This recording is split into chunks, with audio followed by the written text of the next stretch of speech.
the two agents we have here, but all of our agents do a great job. I just want to thank them so much. Yeah, Some pests in agriculture you can't spray for. because you're gonna see. Yes, sir. No more comment? Then thank you. Jennifer, I and hope that's, I need to talk to you later. okay. for your time and your presentation. And next we have the Piedmont Court Service update, Ms. Jackie Towns.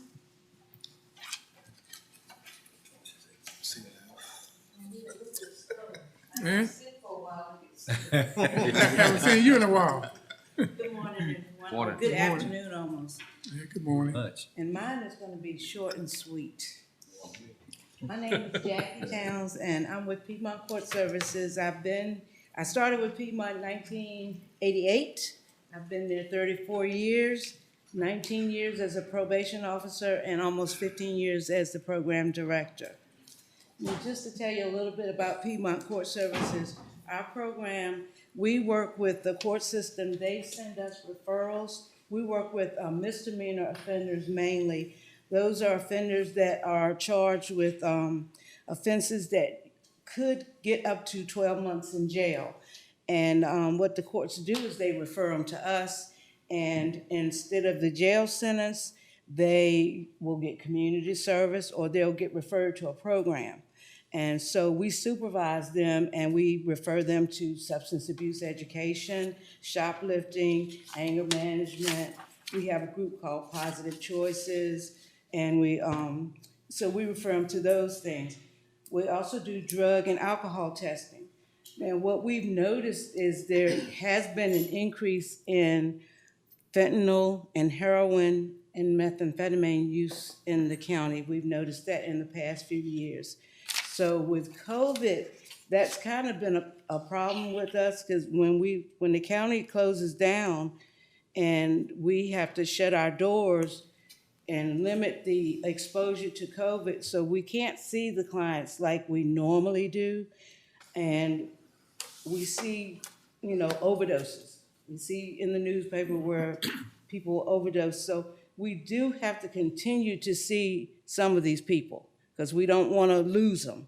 So we will, what we do is we try to see the higher risk offenders, the ones that we know are using drugs, and we continue to see them in our office. Even though we have COVID, we just take extra precautions. But COVID has, affected us seeing our individuals and supervising them. Not only do we do local probation supervision, but we also work with pretrial. And pretrial are those people that are arrested, and we supervise them up until the time they actually go to trial. And those individuals, sometimes they're referred to programs as well. We've taken some statistics on our pretrial individuals, and I just want to share a few of those statistics with you. Our public safety rate is 78%, and this is calculated by the number of offenders on pretrial who make it to trial without a new arrest. So that's 78%, which is not too bad. And we also have studied our appearance rate. Our appearance rate to trial is 95%. And this is calculated by the number of individuals who do not abscond, who actually make it to trial. So that's a good rate for the county, is 95%. And another rate that we calculate is compliance rate. Our compliance rate is 80%. And this is calculated by the number of offenders that get to trial without violating their court conditions. So 80% is really a good number. Our office has 4 probation officers and 2 pretrial officers and myself. And we have a part-time secretary position, but right now that position is vacant. So we'll be looking for a new secretary soon. We service annually about 500 individuals from Mecklenburg County. And the typical supervision period is usually 3 months up to 12 months. And some individuals are seen longer than that. So that basically is what we do. And so we're doing pretty good. The Piedmont Court Services has been in existence for 36 years, and I've been there for 34 of those 36 years. And so there's been a lot of changes, but we're still hanging in there. So, does anybody have any questions? What would you say was the percentage of people that go on probation for these misdemeanors that violate their probation? That violate, I think the percentage that violate, it's not as big as you would think. Our violation percentage is around 26%. So we have a pretty good success rate for the probationers. Just curious. On recidivism, how many people are back in the system? Because that is fairly high, correct? The recidivism rate is around 30%. Yeah, it's not too bad. What we look at with recidivism is we typically look at who comes back through the system like within 3 years. And one of the things they use is they grade, for lack of a better word, the clients as they come in to see which ones need more intensive services versus less intensive. So we do assessments on all of the individuals. In the past, when people were placed on supervision and they were court ordered to do community service or to have drug testing or whatever, that's what we did. We just supervised the community service and did the drug test. In the past 10 years, what we've been doing is called assessments. And so everyone that comes in the program gets an assessment. And what we do is we look at the family background, we look at employment, we look at social relationships and all of that. And the assessment is 44 items on the assessment. And once we do that, we look at the areas that are high risk. It may be, most people think that drugs and alcohol are the higher risk things. It's not always drugs and alcohol. It could be social relationships, the type of people they hang around with. It could be family dynamics and dysfunction in the family. It could be mental health. It could be financial. So once we do the assessment, we sit down with them. It takes about 40 minutes to an hour. We talk to them, and we find out which areas they have a higher need in. And then once we target those areas, we find an intervention, somewhere where we can send them to or some type of program that they could participate in. We try to set goals with them. So we're not only just supervising what the court has sent them to our program for, we're also trying to do other things with the individual while they're in our program. While we have them, there with us, we try to do as much as we can to work with them, not just babysitting them. We're doing other things to try to point them in a different direction. So we do a little bit more with probation now than we've done in the past. A lot of people think we're counseling, but we don't do any counseling. We just trying to find out what their needs are and try to point them in a different direction. Any more questions, comments? Now, thank you to the towns for updating us Thank you. in the court service. And y'all have a good day. Okay. The next update on new school system, Mr. Paul Nicholas. You can tell her how much money you spend in the county to helping out. He wins. Hands down. Yeah, we would win. Get this set up. I gotta find the right hole.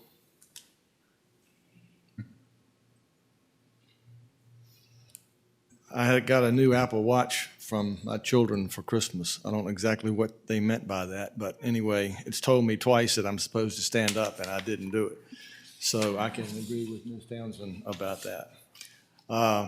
We want to go through the typical program report as we give each month.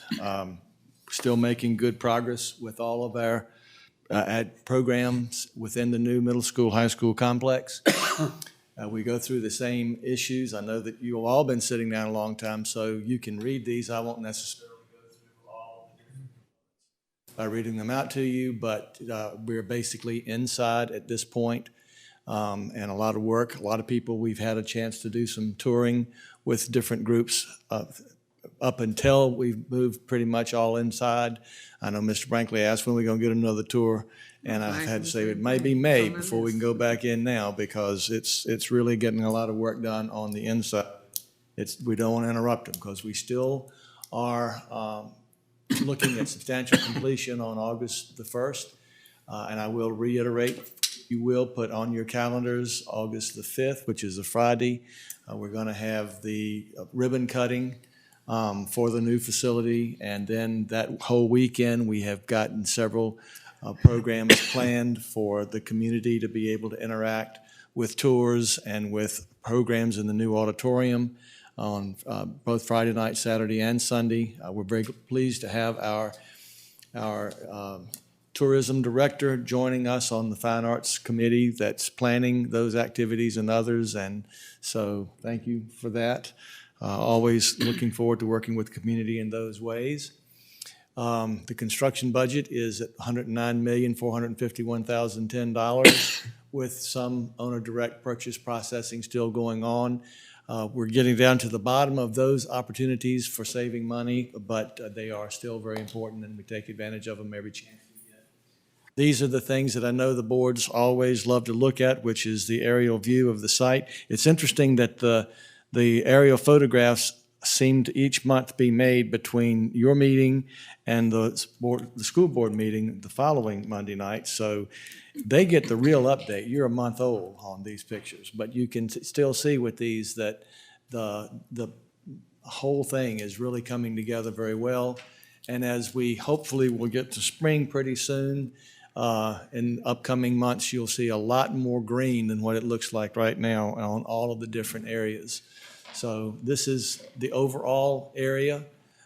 Then, of course, looking at just from an aerial viewpoint, you can see all the roofing pretty much is going on. The roads are, the first layer of roads all over it are in place. And we will have another layer finalized, because there's still a lot of mud in the weather that we've had that creates a lot of tracking and so forth. It's got to be cleaned up, but it will be in very good shape when we get through into the summer. This is another view from the aerial view of the site. It helps give you a little bit of perspective rather than being directly above it. Almost all the bricklaying has been completed on the back end of the auditorium, between the auditorium and the cafeteria areas. You can still see some work that needs to be done as far as bricklaying is concerned, but it's very little left, and they are working rapidly getting that done. This is an aerial view of the athletic fields. It's coming along very well. One of the last things that's going in there is around the football field, the area for the spectator programs is being put in now as well. The front curtain wall glass is going in. That's a very beautiful part. Of course, we'll have canopies that will come out from that. That will be one of the final things that will go in, but that's going to enhance it greatly as well. If we get those windows in at the two entrances, then the interior will be completely sealed, and the option for air conditioning and heating and so forth will help really dry it out and get so much of the work done on the inside comfortably. This is installing the slot diffusers in the high school cafeteria. You can see the cafeteria areas and how well that's going to serve the community coming in. You can also see the panes and so forth in the windows and the entrance. That's making, as you go around to the back, a very beautiful entranceway coming in for the buses, students, and programs that the community will have inside. This is another idea. The terrazzo flooring will go into the cafeterias, down the hallway to the front. All of the other flooring is going to be the polished concrete, and they're working on the polished concrete as well. That's going to make for it to be a little bit loud, but it's also going to be making it a lot more maintenance friendly as we move forward. But the terrazzo will look very good in the areas that we need for the community to be engaging. The bus canopy construction is still taking place. It's pretty much complete, except for the concrete in the middle school side. It's going into the high school side as well. And you can see as you go down from the middle school side looking toward the high school on the one end, how complete that has really become. This is the entrance going into the middle school cafeteria area. There's some still work that needs to be done there for that canopy construction, but that's going to make sure that whatever the weather, the students and all the persons coming in will be done well. We're very excited about this as well. The JROTC pavilion construction has begun. That's going to give all of our programs that are outside a pavilion for weather as required by the military and other programs that we have in there. So, any questions? We are still making progress and looking forward to having a grand opening in August and on budget. Okay, question. Yes, ma'am. I was gonna ask the same question that you asked him about. When will the education committee be able to tour the school again? The last time we were floating in water. Right. We do need to have or maybe an the entire board.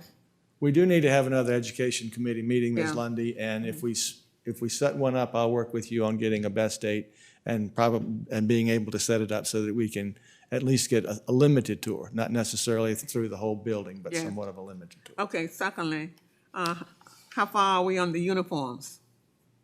The uniform That's program has, as we look closer at Department of Education guidelines from the 1990s, old guidelines that we had overlooked as we started putting that in place, requires at least a year of interaction with the community. And the board at the last meeting supported my recommendation that we would not be able to have the uniforms for school as the new school started, but we would continue to work toward getting interaction with the community and hopefully building more support. Most of the school board members were getting more negative comments on the idea of uniforms than they were positive comments, although there are still a lot of positive comments out there. Like most things, those who are against something usually are the most vocal. So we will take a year to work on that proposal. We will still have a program that when the workforce development students, when they go out into the community representing the That's my schools with second workforce question. development, they still have their shirts and will still be working shirts and pants and being appropriately dressed when they're engaging the community. That was my second question. Thank you. I'll also share this, and I'll be sharing it with our board. We have on the calendar, the governor's calendar, to come in and be with us for the grand opening, the ribbon cutting, as well as the Secretary of Education and the State Superintendent. The State Superintendent and Secretary of Education are coming to meet with us on March the 31st together.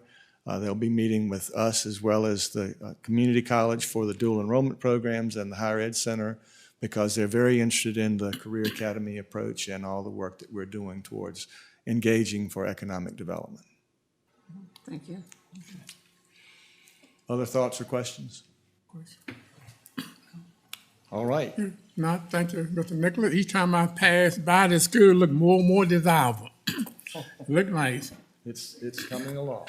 Yeah. Still a lot of mud. Yeah.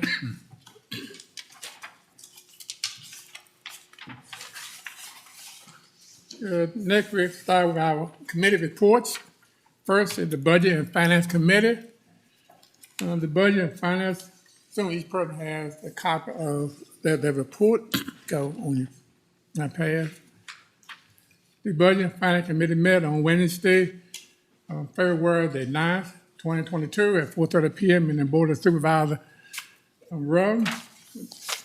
Member President Gladys Spain, David Brinkley, Jim Jenny, Charles Jones, Stella Wilkerson, also President Glenn Barber, and Hargrove, Claudia London, and Tom Towner, virtual Zoom, Wayne Carter, County Administrator, Judy Shutfield, Assistant County Administrator, Ally Gottschalk, Deputy County Administrator, Ed Taylor, Commissioner of Revenue, and Nathaniel Langford, Treasurer. Jim McCarty, meeting to order. Mr. Carter advised that the Sheriff Department have received a check in the amount of $4,000 and $10,950 to cover the cost of damaged sheriff's vehicle. On the motion of Mr. Brinkley, the committee voted unanimously to recommend approval of the supplemental appropriation in the amount of $14,950 to the sheriff vehicle replacement line item. Any question or comment concerning that appropriation? If not, all those in favor of that motion, let it be known by voting sign of aye. Aye.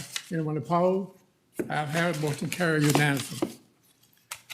Mr. Carter, next advised that the sheriff office has received 2 local law enforcement block grants. Fellow grant, $2,487, and fellow grant, $2,345. Total of $4,832. On the motion, Mr. Jones, the committee voted unanimously to approve a supplemental appropriation in the amount of $4,832 to sheriff police supply line item. Any question or comment concerning this appropriation for the grant? If not, all those in favor of that motion, have been known by voting sign of aye. Aye. Anyone opposed? Ayes have it. Voted. Motion carried unanimously. Mr. Carter advised that the library is receiving an addition $8,269 in state aid. On the motion, Mr. Jones, the committee voted unanimously to approve a supplemental appropriation amount of $8,269 to the library material line item. Any question or comment concerning that appropriation? Okay. And not all those in favor of that motion, let me know by voting sign of aye. Aye. Anyone opposed? I'll have it, motion carried unanimously. Next, the committee discussed increase in vehicle value at a rate to the budget. And Mr. Carter first presented a total that the increased value that increased the budget today, the combined increase for the first half of the year of all personal property is up $1.1 million. This includes all 10 categories and just cars and light trucks. With the General Act, that we could just calculate the increase in revenue from just new excess value in the cars and the trucks without trade. Mr. Carter stated the system cannot do that, but at least 50% or the money from the vehicle, the value increase due to the fact that the personal property book would have to be manually deleted, and then any new rate would have to be manual calculate with a corresponding change to the PPTRA, and re-entry, therefore, a mistake will happen. Also, the rate must be the same in all personal property. Some business will see the majority of the rebate tax. Therefore, the staff is recommending take addition individual personal property tax and set it aside for the elementary school construction. The committee members supported as appropriate for FY22. Samantha Finch, Deputy Treasurer, then received the process that may take place in order for the personal property book to be developed, check and download into the system.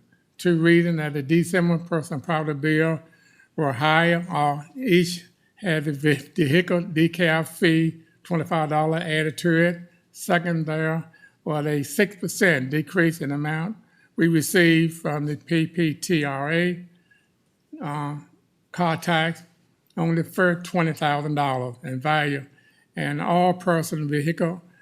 So all tax bill increased 6% on the first $20,000.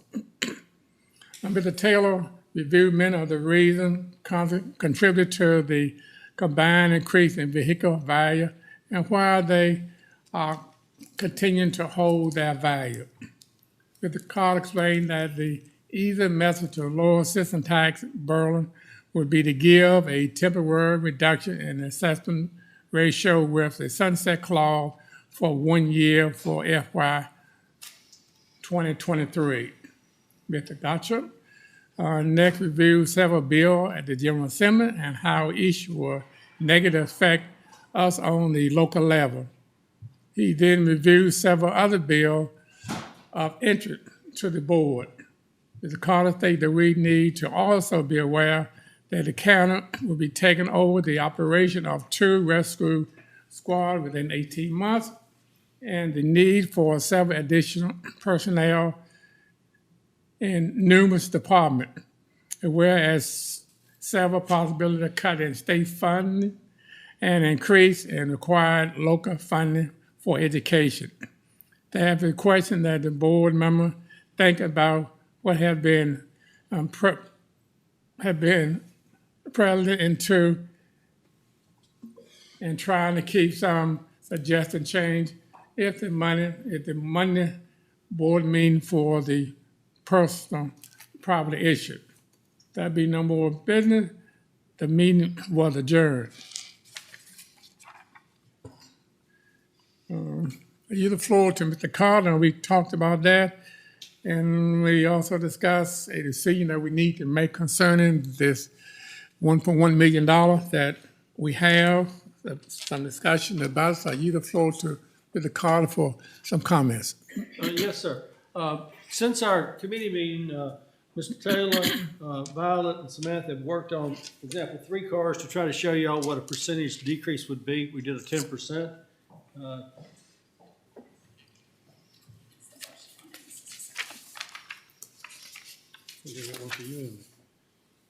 And this just gives you an example of 3 cars for us to look at. One of the things, and we have discussed, Ed brought this up on Friday's meeting. Have seen some reduction over the past few months, probably since about November on some vehicles. Price of fuel went up, which therefore now pickup trucks and other vehicles with less than ideal mileage have actually started decreasing. If you look on that 2018 Chevy pickup, it's gone down about $3,000 in 3 months. Whereas that Toyota Camry hasn't lost any value, as a matter of fact, because of the fact that it's a good mileage car. So those are actually holding or appreciating. And so some of this stuff doesn't even have to do with the chip shortage, et cetera. It's just worldwide events and everything else. So we looked at, from that perspective, the 10%. And Samantha, you want to explain anything if they have questions on that? Are there any questions on the chart? On the first one is the vehicle value and tax comparison, and that's basically like Wayne said, the past 3 years, plus we put the estimated February for this upcoming year on there, and we included the PPTRA. And also at the bottom of the chart, it shows for 2019 and 2020 what the PPTRA rate was, the 2020 and the 2021 PPTRA rate, the 2021 and the 2022 PPTRA rate, and we just used the current rate of what we used this past year for the February amounts. And then on the second handout is the vehicle tax information comparison. And we just basically took this year's tax bill versus an estimated 2022, 2023 with a reduction. So you could see what the difference was. So on the 2018 Chevy Silverado, the value in July was $37,850.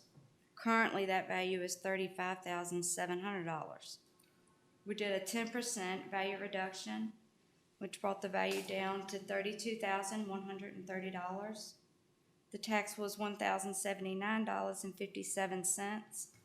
PPTRA was $127.41, which left a total year tax due of $952.16. Did you want me to go to the next? I mean, if y'all want more information, you've got all these different ones. One of the things we wanted to show you, like on that truck, it was almost a $40 PPTRA reduction, plus you had the $25 decal fee, so that's $65. So people go, well, it went up. Well, that was naturally. Had nothing to do with what you all doing. That was before you did anything with regards to the valuation, et cetera. So if you want to, Samantha can go over the other ones. Any more questions? You got? I'm gonna go over the rest of them, or? Self-explanatory. No, it is. That's And the we board- addressed it in February, and y'all have done that, so. We're trying to give you options and looking at it. A lot of this is outside of just even the pandemic. As Ed said on Friday, if you start looking at what these fuel prices are doing, what we're seeing is cars that have good fuel mileage are actually increasing in value now. It has nothing to do with the pandemic. These are 10-year-old vehicles just because people are looking at $2 gas, $3.27. And that's nothing we can change. What was your estimated cost of taking over the two rescue squads, the two emergency services, in 18 months? $1 million to $1.2 million each. And how much would tax we talking about on these vehicle route? Approximately 2.2. That's everything on all, let me frame it, that's everything on all personal property. Right, not just vehicles. Trucks and cars. Yeah, that's everything from boats, campers, the whole 9 yards, and what people traded in, et cetera, last year. Because we had a huge amount, as we said, 3 times as much on trade-ins for new vehicles. So if you're figuring that, we probably had that much of an increase also on just upgrades of trades across the board.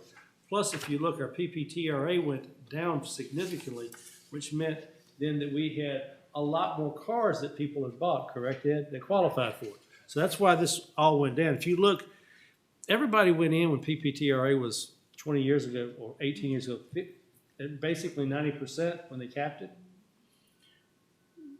We're down to 18, okay? Other places in urban areas might be 50%. That tells you how many more vehicles we have that are qualifying in that, to take that percentage down. Mm-hmm. So people have upgraded vehicles here significantly. Would y'all agree to that? And that's the reason why you're seeing that level. And it's quite evident in last year's number when it dropped 6%. If we reduce this thing 10%, do you have a figure of how much that is different for the county, just on vehicles?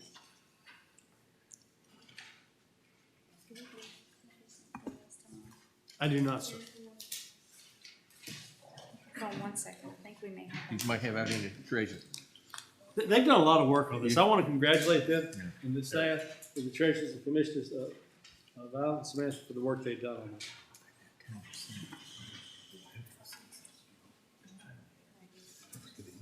So if we done a 10% reduction, it would be $1,002,558.82 Less. less.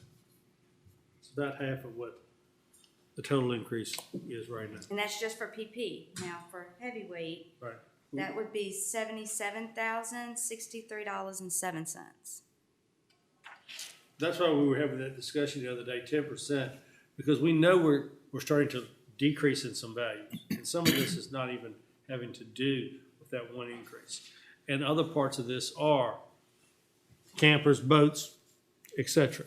So the 10% would be about the maximum that staff would be comfortable at all, based upon what we've already started seeing dropping from July to February. Well, I know we're talking about the fire department, the rescue squad, stuff like that coming on, but, you know, looking at this financial report we just got, I could almost see we could do my suggestion would be to do the 10%. I mean, what's your thought on everybody else on that? I will ask a question. Go ahead, sir. Well, I mean, we're talking about 18 months plus on that $1.2 million. No, actually, it's gonna be about 2.4, because that's per department. Oh, Yeah, that's $1 million to $1.2 million per department. So you got a two. I was gonna say, you know, a year down the road, vehicles might be normalized again and we could go Yeah. back to 100%. You got about somewhere between $2 and $2.5 million to take over the squads.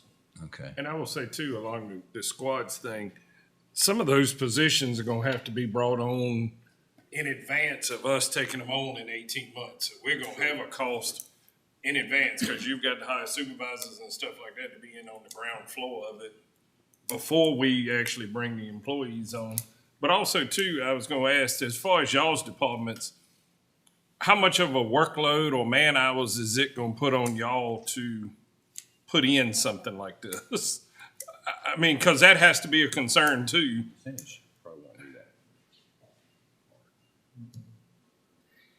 Well, it will increase our workload. significantly because all this has to be done in the next 6 weeks, basically. Both for my office and the treasurer's office, because after that, then it has to go to the printers. The printer has to write the program.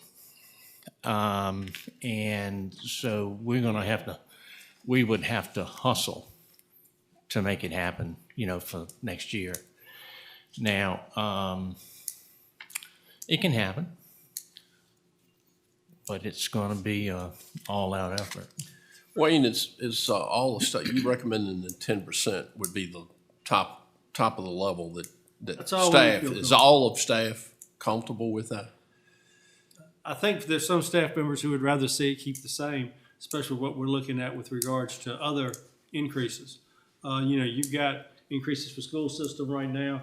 You're looking at 5%. Probably of what the state pays of a 5% across the board for you, that's probably 25%, 25 to 30% of the total cost, Paul? Yes, because of benefits and limited amount of county living standards, quality, and everything else. And that's just the base salary, not any steps, et cetera. Not SOQ positions, all of your cafeteria workers, bus drivers, maintenance workers, custodians. Most of the office staff is not also included in that because you've got a principal and one usually office staff person at most of the schools that are covered. Everybody else in there is not. So if you're looking at 30% on that, you're looking at deputies. We've got 20 positions on our own. State's looking at doing a $6,000 increase in starting pay, so you got $120,000 there, et cetera. There's a lot of other monies you've got in there. So there are several staff members in that committee who feel like holding our own because of the fact that, yes, Mr. Tanner said we're going to have some positions will be on for several months, some positions only for a month. We know this is coming, plus whatever other pay increases. But it's a board decision. 10% would be the maximum I think any of us would be willing to recommend. Okay. Well, looking But at, hopefully that's y'all's decision. well, like I said, looking at this financial report and all, it looks like we are real fortunate of having an increase of money coming in. I mean, if we needed $1 million tomorrow, to make everything balanced, we would have to raise some to get it. We would have to get it. Either you'd have to pull out your reserves and then you start deficit funding, which I don't think y'all ever want to do, or you have to raise money somehow. Do you foresee if we give us 10% reduction, do you foresee we'd have to go into that to make our budget work? We haven't even started working the numbers for the Just a upcoming thought, year. just a thought. We've had good growth in the past, Mr. Brinkley. That's all I can go by. And we've had, as you'll look on our building permits report, good growth continuing, but that's all I can go by at this point in time. But we're also looking at, 35 million per elementary school. 30 million, yes, sir. And that's right around the corner. Yes, sir. You're going to finish this high school complex, and then you're going to be looking at those. And you're looking at 30, yes, sir, 30, Right, because you 35 can't let million. those facilities go down and sit there while, so you've got to kind of roll it over pretty soon. And if you start on those, we have no debt service or money set aside for those at this time, unless you take from your reserves, which you could. But then if you start taking too much from those, then you don't have reserves to fall back on. Your current debt service is over $8 million just for the school system Right. that you got to have every year up front. That's the demolition of the old schools too, right? Man, The demolition of the schools, old schools. the demolition, those will have to be paid for out of your capital funds. Okay. That's not included in that $30 million. Okay. Yeah, I know Mr. Jenner, back in 2001 and 2, talked about putting money down to start the new school, and it did pay it off. We had a great down payment. Cause we started a new school project, new capital school project, and that was a great idea. But as well, I'm as concerned is that soon and very soon, the safety of the people of our county, that we can, when a call has been rendered, we have sufficient staff that we can respond. And that's cost, and that's cost pretty much. And with the competition that is around us, we got to get people. And so that is more embarked in on it than we really realize it, and to change it, the tax structure now. I'm just saying that if you leave it alone and 3 years from now, then it won't be as stressful on the public as they think it is now. You've gotten 2 rescue squads in the last 2 months. Oh, we got more coming. And you've got needs for fire departments also. They continue to have issues with regards to Monday through Friday, 8 to 5, getting out enough people to answer calls, et cetera. That's coming down the road also. But your most probably immediate needs are going to be your rescue and then your elementary schools. Put money aside for those. And we have no money set aside right now for elementaries. It has taken us, as you said, 12 years to get the funds, as Mr. Spain said, to do the debt service for the high school. We've had good growth. We've been blessed with that, and hopefully we'll continue. But Mr. Franklin, I can't tell you, having not seen any of Ed's numbers yet, where I'm going to be at in 6 weeks. Well, sound like a sad story. But you know, It's a better story than most other places, if that makes you feel better. you know, David, I'll have to add though that, you know, we got a really good financial report, and I guess we want to keep it that way too. So, I'm kind of caught in between. I understand both arguments all the way around. So, I don't know. I know we got a lot to do in the future, so. I guess the first question from staff is, what do you want to do with any additional funds from this year? Do you want to set that aside in a new elementary school fund? Is that the wishes of the board? I think that would be a prudent step to start that fund for the future. Definitely. I mean, because I think that, I think we need a vote on that. The board because is ready We would to- like some guidance on that. I think that would help the Yeah. public some too. Yeah, I think earmarking it would give the public some kind of understanding of things. But we Fair.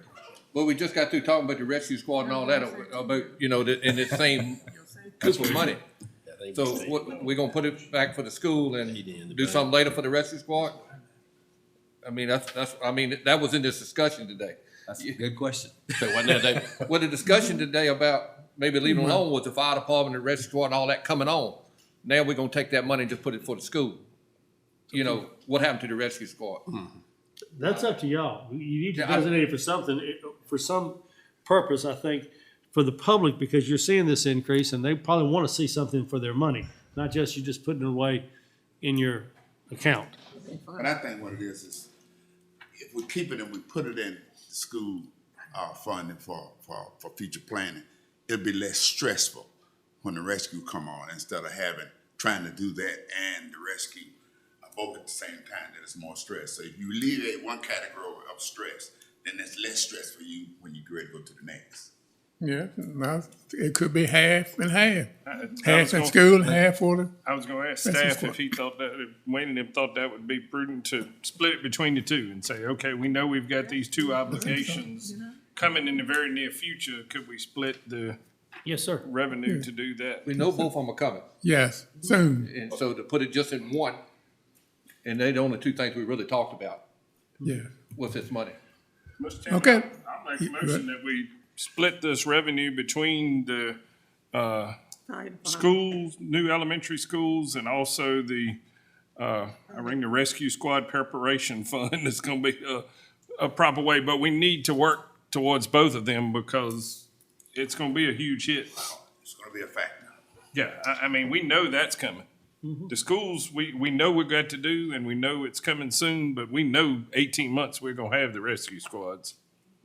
Okay, there's a motion with much discussion concerning half of this funding. For the You need a roll personal call on this property. I agree, Mr.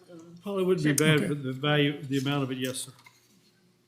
Okay, if we all ready to vote half in the two projects, Excuse me, this is just for where the funding will go, not about the 10%, correct? This is just surplus. This is, Right, this is they this just- year's just additional surplus. funds off of PP Yeah. above what we had budgeted in the budget This ain't got anything to do with the next year. reducing the 10% on the Yes, sir. personal property. So right now, we're leaving the 10% alone.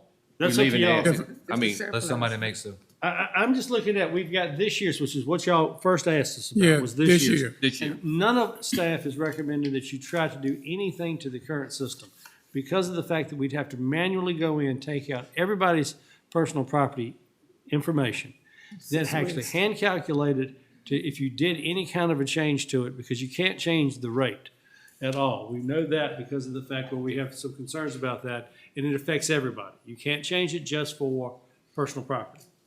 So it's gonna be for businesses, et cetera, which isn't gonna do what you want. So therefore, we're recommending you leave this, and this would just be for this year's money. Okay. Is the motion clear now? Just this year? This is the surplus, right? That's right, just this year. This year's. Okay. Do a roll call? Mr. Franklin, Yes. Mrs. Lundy, Yes. Mr. Tanner, Yes. Mr. Jones, Yes. Mr. Jennings, Yes. Mr. Hargrove, Yes. Mr. Wilkinson, Yes. Mr. Spain. Yes. Good. Vote passed unanimously. Okay. So now the staff we can work towards, the project and category for those two. And thank you. Next would be Economic Committee, Mr. Jones. The Economic Development Committee met on Wednesday, February 9th at 6:15 PM in the Board of Supervisors Meeting Room, Boydton, Virginia. Members present, Charles Jones, Clancy Spain, and Jim Jennings. Others present, Lynn Barber, Sterling Wilkinson, Claudia Lundy, Andy Hargrove, Tom Tanner via the Zoom, Wayne Carter III, County Administrator, Judy Sheffield, Assistant County Administrator, and Alex Gottschalk, Deputy County Administrator. Chairman called the business meeting to order. Mr. Carter advised that the opening bid on January 27, 2022 for the Lakeside Commerce Park water and sewer improvements, and the low bid was received by Smiley's Construction Company for a cost of $724,894.77. Upon a motion by Mr. Jennings, the committee voted unanimously to approve the contract with Smiley's Construction for the Lakeside Commerce Park water and sewer improvement. What's the board's pleasure on this? Okay. All in favor of that motion? Mr. Jennings, vote aye. Aye. All those opposed? And the motion carried. Mr. Jones? Mr. Carter reviewed contracts for the following services from Dewberry. Residential inspection services for Lakeside Commerce Park. Upon a motion by Mr. Spain, the committee voted unanimously to approve the contract with Dewberry for resident inspection services at Lakeside Commerce Park. Can I get a vote to approve this? Okay, you heard that motion? All those in favor of that motion, let me know by voting sign of aye. Aye. Anyone opposed? Ayes have it, motion carried. Mr. Jones? Okay, upon a motion by Mr. Spain, the committee voted unanimously to approve the contract with Dewberry for resident inspection services at Boyd's Corner. I have present a motion that we approve this to the board. Okay. All in favor? All in favor of that motion, let me know by voting sign of aye. Aye. Anyone opposed? Ayes have it, motion carried. Mr. Jones? On a motion by Mr. Spain, the committee voted unanimously to approve the contract with Dewberry for construction administration at the Lakeside Commerce Park. I'd like to put that form of motion. Okay. All in favor? Okay. All those in favor of that motion, let me know by voting sign of aye. Aye. Anyone opposed? Motion carried. Mr. Jones? On a motion by Mr. Spain, the committee voted unanimously to approve the contract with Dewberry for construction administration at Boyd's Corner. Okay. All those in favor of that motion? Okay, you Can I heard get a that vote of motion? that? Those in favor of that motion? Aye. Aye. Those opposed? Ayes have it, motion carried. Mr. Jones? And that was all of that committee's meeting. Okay, thank you, Mr. Jones. Next is the Property Committee meeting. Mr. Jennings? Okay, thank you, Mr. Chairman. The Property Committee met on Wednesday, February 9th, 2022 at 6:30 PM in the Board of Supervisors Meeting Room, Boydton, Virginia. Members present, Jim Jennings, Chairman, Clancy Spain, Claudia Lundy, Andy Hargrove, Sterling Wilkinson. Others present, Lynn Barber, Charles Jones, Tom Tanner, via Zoom, Wayne Carter, County Administrator, Judy Sheffield, Assistant County Administrator, Alan Gottschalk, Deputy County Administrator. The chairman called the meeting to order. Baxter Bailey was present and reviewed the work to date by his firm. He has met with staff and developed our existing space as well as our future space needs. He has looked at the site of the proposed expansion of the GU Bank building. He has worked on several renditions of the parking lot, and all of them will require opening the lot onto Jones Street. Each parking lot proposal has issues with storm water runoff and high cost per space. Finally, he reviewed 3 proposals additions with a budget for each. Upon a motion of Ms. Lundy, the committee unanimously agrees to support option 2, which will allow for an expansion of approximately 10 to 12,000 square feet in a 2-story building. The estimated cost for the project is $4,250,000, which will be paid for out of the capital outlay fund. There being no further business, the meeting was adjourned. And Mr. Chairman, I would put that in the form of a motion to approve option 2 on that building plan. Okay, are there any comments or questions? You heard that motion. All those in favor of that motion by Mr. Jennings concerning the new addition, let it be known by voting sign of aye. Aye. Anyone opposed? Ayes have it. Motion carried unanimously. Okay, thank you, Mr. Jennings. Next will be landfill committee meeting, and Mr. Wilkerson. Thank you, Mr. Chairman. The landfill committee met on Monday, February the 14th, 2022 at 8:30 a.m. in the Board of Supervisors meeting room. Members present were Sterling Wilkerson, Chairman, David Brinkley, Jim Jennings, Claudia London. Also present, Glancy Spain, Charles Jones, Andy Hargrove, Tom Tanner, Wayne Carter, County Administrator, Alex Gottschalk, Deputy County Administrator. Mr. Wilkerson called the meeting to order. Mr. Carter reviewed the bid received for construction of the Trading Post Convenience Center. The bid was received from Smiley Construction at a cost of $737,400. Upon a motion of Mr. Jennings, the committee voted unanimously to recommend approval of the bid from Smiley's Construction at a cost of $737,400. I'd like to pause here, Mr. Chairman, and bring that to the full board as a motion. Okay, you heard that motion by Mr. Wilkerson. All those in favor of that motion? I think we need to add on there plus alternate 1 if y'all want to pave that. Yes. Okay. It does not have it in the motion, therefore I just caught that. And, because we didn't have a lot of time in between to review the minutes. Right. So if we want to pave that, we need to go ahead and do that alternate at this point in time. Mr. Chairman, I'd like to add that to the original motion. Okay, which motion for payment? Okay, all those in favor of that motion, the addition, let me know by voting sign of aye. Aye. Anyone opposed? I'll have it. Mr. Wilkerson? Okay, all right, the committee next discussed the convenience centers in the next location. Staff is recommending that the Palmer Springs and Bracy areas be the next 2 sites for convenience centers. The Penn Road site will be opening in March. Mr. Wilkerson questioned whether additional staff is needed at the landfill due to the volume of increase in waste.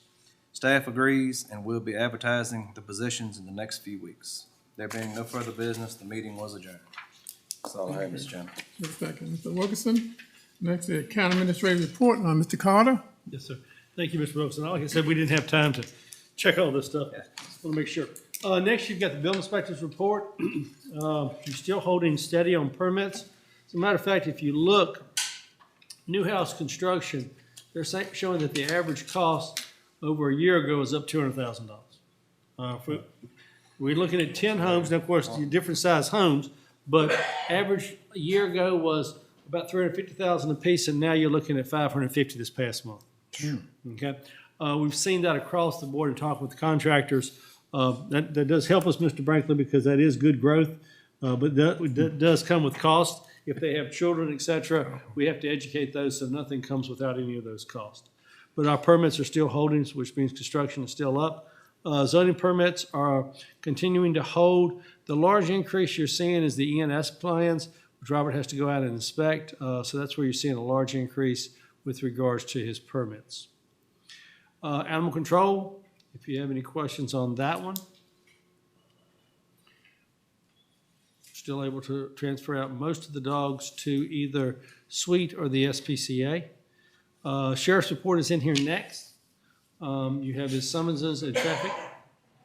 Over right at 300 calls between the 2 of those, if you have any questions. And you've got his call report, which shows them by type of call activity. A total of almost 2,800 reports for last month. Okay. VDOT, Ms. Smith is here. You want to give us a quick update, sir? Yes, sir, I'll make it quick. Well, between snow events, we've been had a lot of nuisance events. We didn't get nothing real big or anything, but we've been working on hard surface roads, grading and adding stone, patching potholes, trying to squeeze in a little brush cutting and addressing work orders requests. As soon as the weather breaks, our plans is to start on the rural rustics, Chase City. Top priority will be Reese's dead end, then followed by Sweetwater. Burnt Stores will be Tobacco Lane, and then followed by Cannon Ferry. And Clarksville will be the Stanton River Road. Any questions? Yes, sir. On here. You've got a fairly significant construction project going on about midway on 660. And I noticed that it's impacted the road greatly, and those residents, you know, I want to make sure that they are okay during all this. If you've been down that road, I mean, they're doing an excellent job as far as the dump trucks are going up and down the road. They're not going fast. I've been through there several times and all. They're actually doing it very well. But, I mean, you got that kind of impact and that kind of traffic, and that road is not the best road in the world. If anybody's ever traveled on it, I think would definitely agree with that.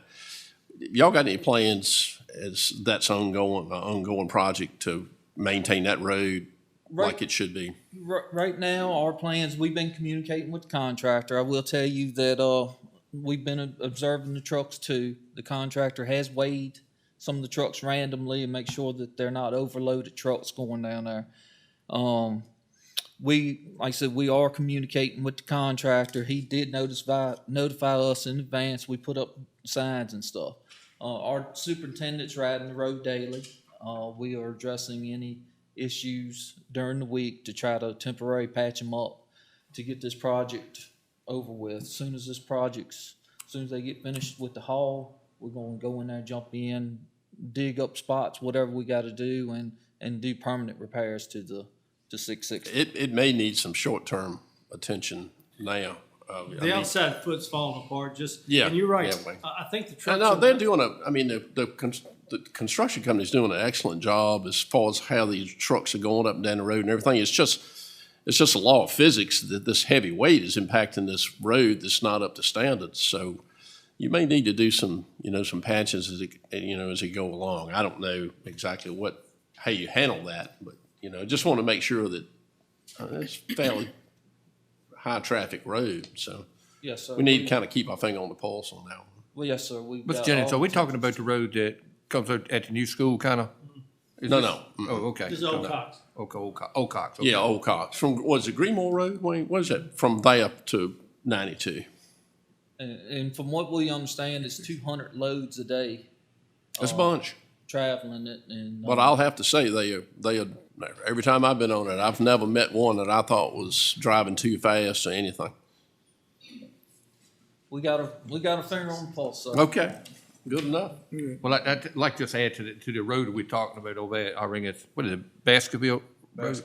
I mean, I know they went back and repaved it. I mean, I traveled down there on last Saturday, and I mean, it's kind of, are there plans to put lines on that road and all too at some point? Because I can tell you, I know they dug out the ditches and that gravel is there, but I can tell you, if those kids are going, I know we talked about it a little bit last time that, they're going to see how it goes, do traffic counts on it, stuff like that.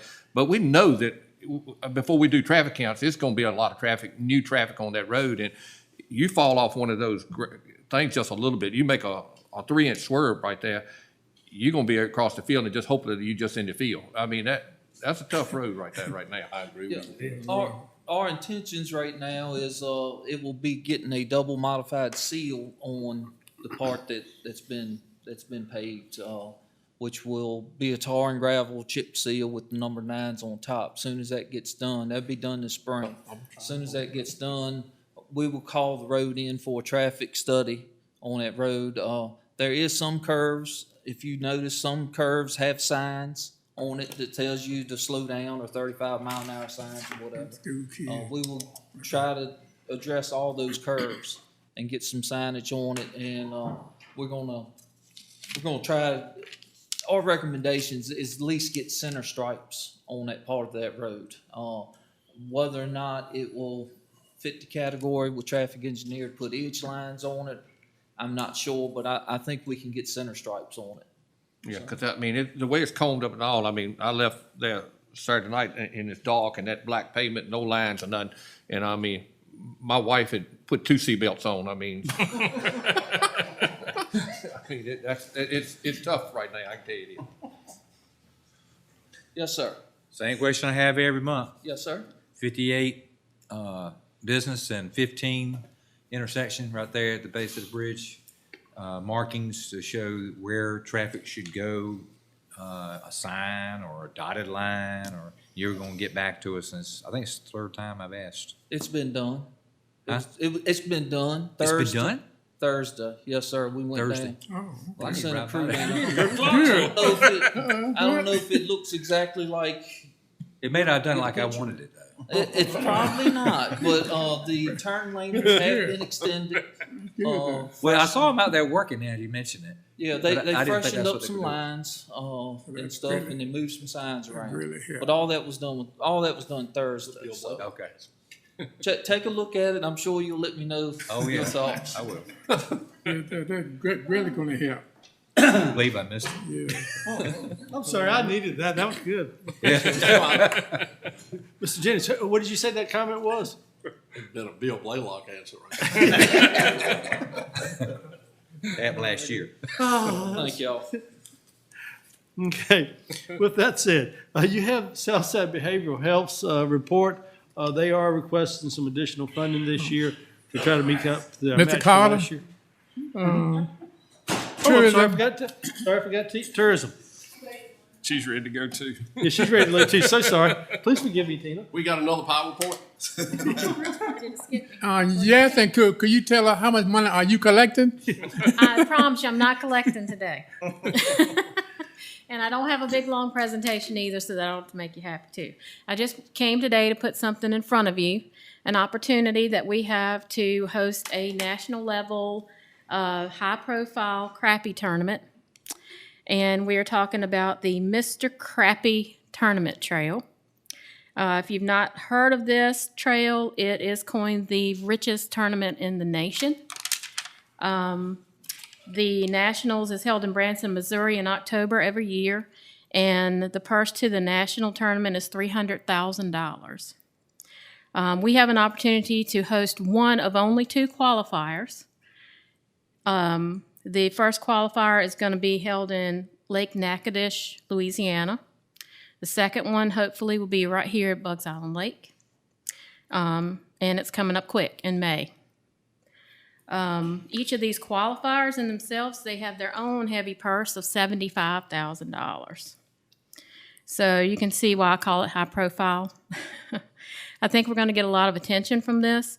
Mr. Crappie has a huge social media following. He's got like 95,000 Facebook followers. Last year, he live streamed his qualifiers on YouTube, and one of those live streams had an audience of 65,000 people watching live. So a lot of attention from this. So not only the attention, we're expecting 65 teams to fish the qualifier, which means lodging in Clarksville obviously is going to be filled up. This is a week-long event, so we've got practice days built into it that lead up to a 2-day tournament, May 13th and 14th. So these folks will be here for the whole week, shopping, dining, all that. And to my knowledge, this is the first time that we've been looked at in over 10 years from a crappie tournament trail of this level. And we have one of the top 10 in the nation's crappie fisheries. So it's time that we host a national level tournament like this. So I'm not coming to ask you for money today. I just want to put it on your radar, obviously get your support. I believe I can cover the cost for this in my own budget. I've also got some VTC grants that are available that I could tap into. So yeah, that's all I have. Any comments, questions from Tina? Really just wanted y'all to understand what she's doing and everything. And that she's able to reallocate her funds back and forth, trying to take advantage of everything we can to try to promote the area. Wonderful job she's doing. Yes, I know you keep the staff updated, and then staff keep us updated, and we definitely will support this because it sounds like it's something big that we need for the county. Yes, sir. Thank you. Okay. Okay, Mr. Carter? Okay, now you've got the South Behavioral Health Report. If you have any questions on that. They are requesting some additional funding for this year. And finally, we have Southside Planning District. You have bylaw changes, which is one of the things that they really did was reduction in board size. And I think you have several board members for them on here. So if y'all want to discuss this. Yes, I yield the floor to Mr. Towner. He was on that committee dealing with the bylaw change. Thank you, Mr. Chairman. First thing I'd like to do is congratulate Mr. Spain. He's been elected chairman of the board for the Southside Planning Commission, so I look forward to working with him on that. What the Planning Commission was trying to do, they originally had 28 members. It's elected officials and citizens at large. But Deborah met with the executive committee and formed a committee to look at this. She felt she needed to streamline it a little bit because sometimes we weren't getting enough people to show up to meetings to have a meeting. And she wants the meetings to be more interactive as far as finding out what's going on in this county, what needs you've got, stuff like that, versus the way they've been in the past is basically a 3-ring binder and you flip through it. This is what's going on. Have a nice evening. So she felt the best way to do that was to reduce the number of members. This was passed by the full commission and all of the jurisdictions voted on it. So Mecklenburg now will have 5 members on this board. It'll be 3 elected and 2 citizens at large. So what we'll need to try to do is sit down by next month and figure out who we want on there for elected officials and for citizen at larges, so we can kind of move forward with the process. It will still consist of at least 5 minority members, which will make up about 29% of the commission of the 17, which can be from all of the localities. And also too, as Mr. Carter always talks about, there will be a little bit of a budget request from them. They haven't changed their, I don't say their dues, but their request in probably like 15 years or Their so. per capita has been the same Yeah. for a long time, sir. And it's roughly going to be, from what I looked at, about $4,500 will be the difference that they'll be asking for. But they felt they needed to do that across the board too because it hadn't changed in so long.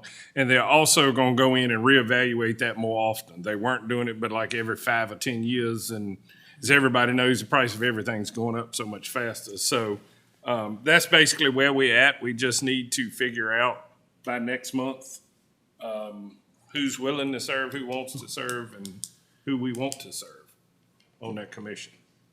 The only way possible that we can put Mr. Brinkley on as one of the minorities. You'd have to vote on That it. won't work. So, Mr. Chairman, I would just ask that, by next month that Mr. Carter, we can reach out to him for the ones that are on it. If you wish to step off, that's fine. If you wish to continue on it, that's fine. But we also need to look at our citizen at large members and by next month have some recommendations. What are you considered? What do you consider? I mean, I'm a member. you're not elected, or you're. He's at that large. I'm at large now. The planning district changed their requirements and got each one of the county administrators on it. Deborah thought that since we're in charge of so many projects, and that's what they really do, they wanted our input. You currently have the 4 members, Mr. Hargrove, Mr. Jones, Mr. Spain, Mr. Towner, myself, Ms. Kellett, Charlie Simmons, and MJ Colby.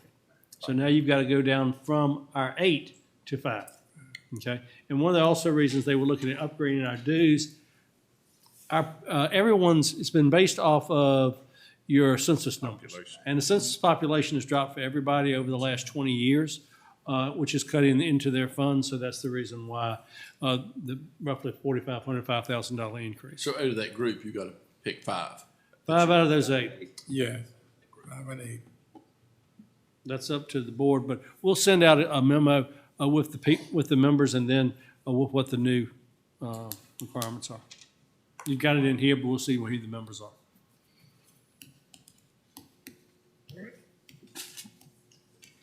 But I believe it's still open to anybody that wants to come. Yes, observe. meetings are always I open. mean, it's an open meeting, so anybody that wanted to participate could. Because next month we will decide concerning concerning the bylaw change. Or something we need to approve the bylaw change now and then. We've already done that. We just need to appoint the people at this point in time. Okay. We did that back in December at your Oh, that's meeting. Deborah wanted all of us to do that before the end of the year. Yes, sir. Okay. And finally, you have a list of projects. Deborah wanted everyone to see that because while you all, as the 4 board members see it, the other 5 of you do not usually. So this gives them by community, and I think it really shows the number of projects and the amount of projects, that literally tens of millions of dollars of projects that are being done or being managed by the commission. Show you what you're getting for that, for your money, which is a lot. They do a tremendous job. Yeah, they think level more money than I think almost any other planning district in the state, planning district 13. And we do everything from not just housing grants, EDA grants. Most planning districts don't. Boynton just got a $1.6 million EDA grant for helping upgrade their sewage plant. Again, they had another one a few years ago, but we do all kinds of grants in this facility. So really, it's an amazing group. Okay. That's all I have, sir. Thank you, Mr. Carter. Next is the chairman report. Do you look at your Lake Country Region Airport minutes? Come to the question. And the trade report for January 11, 2020. And RRSA minutes for November 23rd, 2021. If anybody's got any questions on those, let me know. I'm not gonna talk about them. Yes, Rona River Service Authority. Okay, next is the consent calendar. Move to approve the consent calendar, Mr. Chairman. Been motion that we approve the consent calendar. All those in favor of the motion, let me know by voting sign of aye. Aye. Anyone opposed? I'll have motion carried. Next is board matter. We'll start with Mr. Jenny and work on around and let Mr. Oh, you're gonna start Let with me? Mr. Okay, Bryan I be promise last. you, I'm not gonna hold you long. I can tell you that right now. There's one thing that was said this morning with the guy with Dominion gave his presentation, and he said these green energy mandates have to be done by 2045. And then in another statement, he says that it's up to us what we want to do. Well, you know, you got a mandate, but then he's saying that we are in charge of what we want to do in this county and that kind of thing. And you know, if they don't get it done, what's the next step? Just keep throwing more money at it? You know, Mr. Brankley, I don't know how we handle that. Because that's two contradicting statements there. They'll move the date further out. Well, they'll do something. But anyway, just wanted to bring that to people's attention. And, you know, the 660 project we road down there, we talked about that, and I hope that can get squared away to help alleviate that traffic, stuff like that. But how long did you say it was going to last, Wayne? 2-3 months? This phase would be 60 days. 60 roughly. days. So Roughly. it's not that long. But then there could be some other phases on top of that. So we need to look at that and try to get that road as patched as best as we can, because as you said, the outside foot's really what's coming apart, but they're doing the best they can. Yeah, and I totally agree with that. Totally agree. It's just the road is not capable of that kind of traffic. So, you know, we need to have an ag committee meeting. We haven't had one in 2 years because of COVID and all that. I was going to shoot toward the middle to end of May, if that is suitable with everybody. And I'll get with Judy and maybe get the venue lined up and speaker, get with Taylor Clark and get the speaker lined up. We'll go from there. That's all I have, Mr. Chairman. Okay, Ms. Hargrove? Thank you, Mr. Chairman. I need to read this off.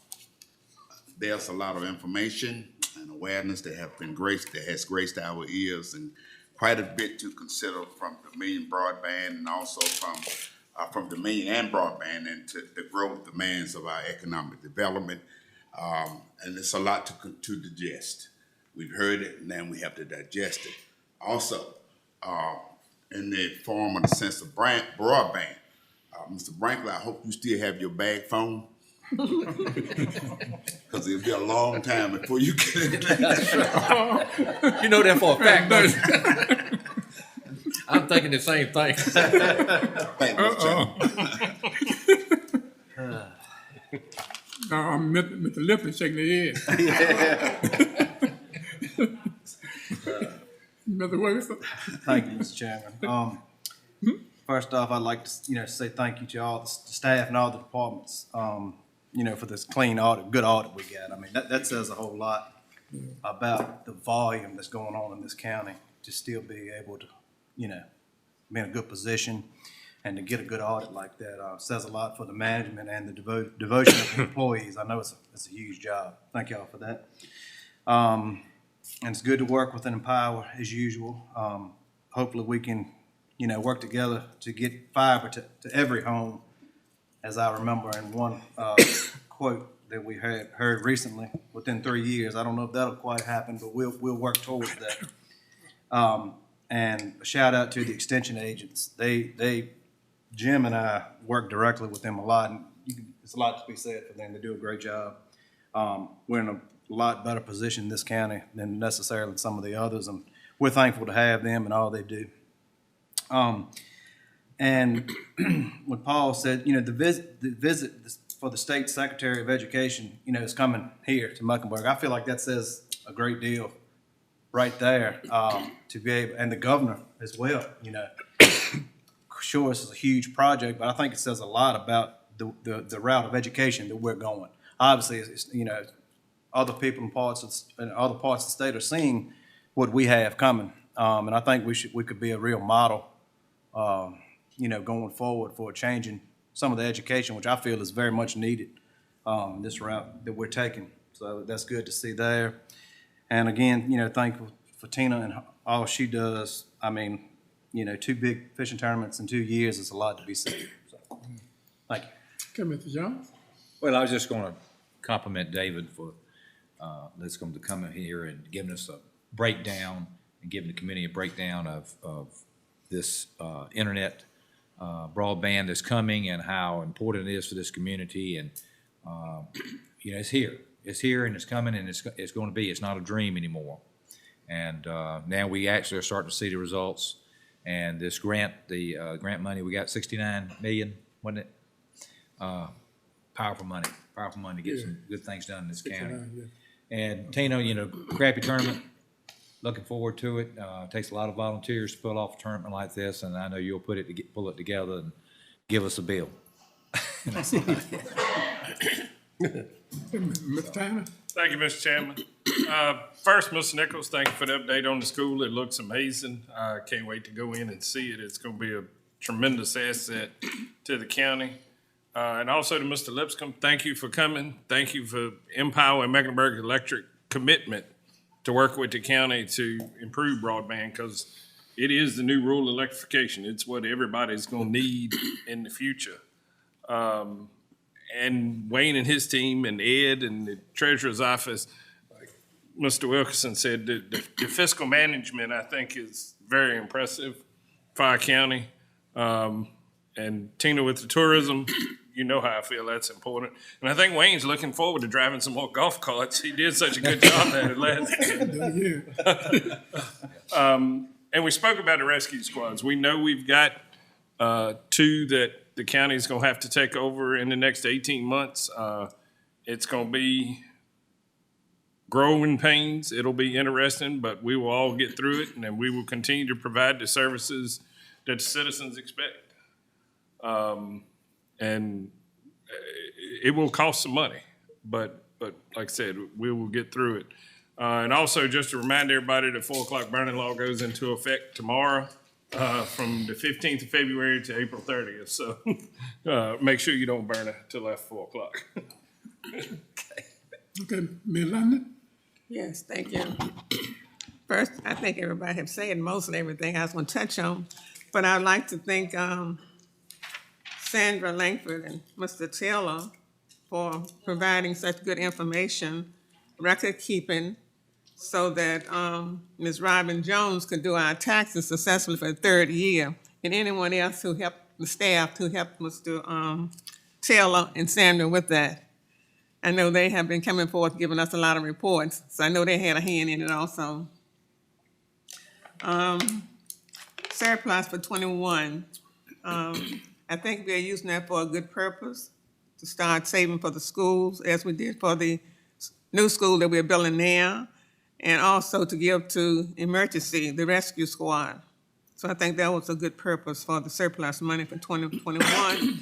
And everybody could see that they had an input, all the constituents in the county, citizens could see they have an input into where the money is going to, not just into one little lump sum someplace else. And I thank the superintendent for, that was a good decision I think that your board made to not jump with the uniforms right now. To let the students settle into the school first, be less confusion, because they have a lot to deal with as it is coming together. So I think you all made a great decision. And I thank you for everything you've done for the system since you've been here. Thank you. Okay, Mr. Franklin? Well, first of all, I'd like to thank all the groups and all that come today and presented stuff. I apologize for y'all. Some of you had to sit here all day. I can't believe Wayne scheduled all y'all for the same day. Evidently, we're not having a meeting next month. Yeah, Ms. Lundy said it's Valentine's Day. I mean, what was you thinking? Big Rock. He's taking us to lunch. He just doesn't know. But, Mr. Hargrove, a good promise on the broadband goes a long way sometimes. So that, the new school, just hard to believe, riding by that, it's just going to be beautiful. Yeah, And it's hard to believe that's going to be complete in 6 months. And, it just seemed like it was just 2 or 3 months ago. We was over at breaking ground, and I had to show Mr. Hargrove which end of the shovel to handle. And it seemed like it was just yesterday,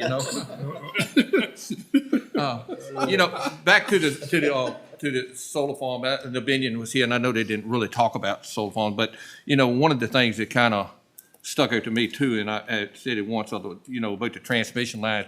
They wanted to be a limited impact on the people in the county, and I think that's the thing that I've wanted to try to drive home in my area, a limited impact on one community having them all. So many of them there, and that's the big thing. Not that they're against solar in any way, any of us, but just to limit the impact to one area that is so heavily concentrated, it looks like to be on them. And I just want to put a little shout out to the good people of this county. About a week ago or so, 10 days ago, a group of us, and one of them was Mr. Andy Ezel, sitting back in the back. We did a fundraiser, a barbecue done and all for a girl, a senior at Bluestone High School, that was in a car wreck back in October. And that she, I think she went back to school last Monday, but her parents and all kind of got caught in the thing with no insurance, and they've had a lot of expenses and all. But we had people come from Bracy Saturday night, clean to the Halifax line. They come together there, and those people we gave a little over $11,000 to that family. On Saturday, and that we read about, see about all the bad things, but this county is composed of a lot of really good people. It's a whole lot more of them than the bad news we see in the Sun paper sometimes, or that bad person that shot somebody, something like that. But keep them good news up there in the front sometimes too. There, On the front page. And that's all I got to say.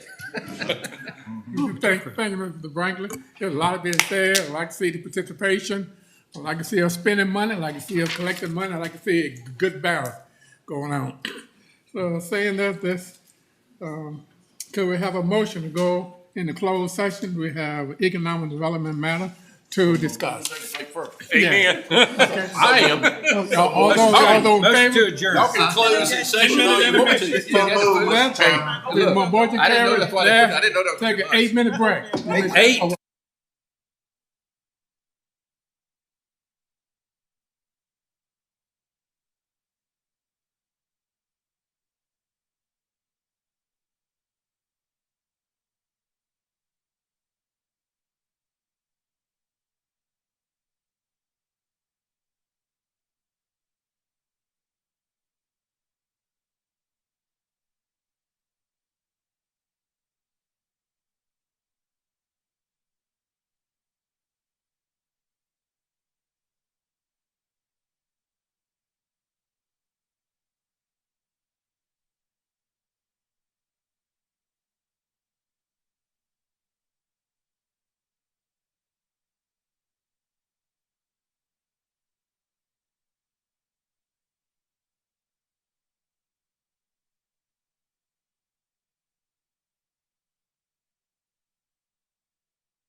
Aye. For the vote, I was having public session. Certified vote. Certified. Certified. Mr. Lundy certified. Motion certified, I mean, we discussed, but we should, all those in favor of the motion, let me know by voting sign of aye. Aye. Those opposed, I have it carried. Thank you for your patience, a long meeting you had today, so, Mr. Better get y'all out, man. So I could, yeah. No meeting in October. on the phone.